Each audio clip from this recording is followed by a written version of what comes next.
do you put someone on the right path to healing after something like that? Or what we saw in the Coldplay, which was very public. The world saw it. That's right. And in some instances, I'm not going to say that's better, but that's an easier situation because people saw it. And so when you're grieving, when you're showing up in your trauma, people aren't surprised by that. For many betrayed partners, it sends them into the shadows. They're forced to live in the shame because to publicly say I was betrayed, people start to say, well, what did you do and why did that happen to you? They blame the victim. So I think first acknowledging that it is a trauma, it's not just cheating.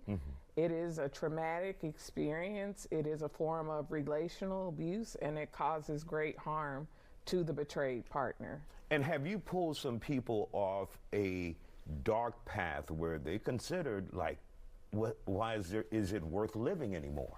For sure. I mean, I was on a dark path myself. You guys were talking about SNAP benefits earlier. I have a story similar to Demetria where I stayed home raising 4 kids, and one day my husband said, I can't support 2 households because I had asked him to leave.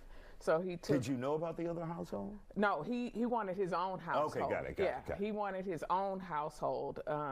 And so I was one of those people forced to go on SNAP benefits because I had no money. I had stayed home for 14 years and was homeschooling my kids.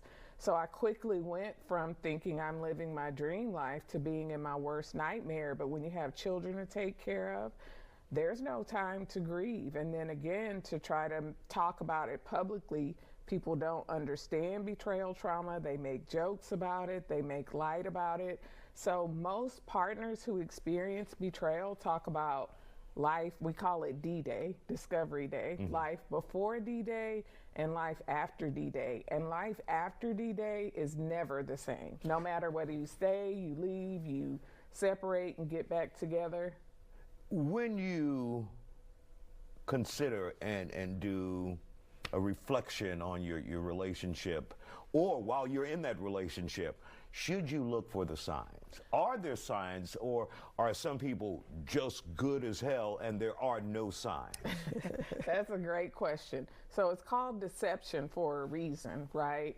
And when a person is intent on deceiving you, there are certain agreements you have in a relationship. One of those is trust, right? So when you tell me you're going to the store, I don't need to question that because there's a mutual agreement that we trust each other. So for many partners, there are signs, but you don't know they're signs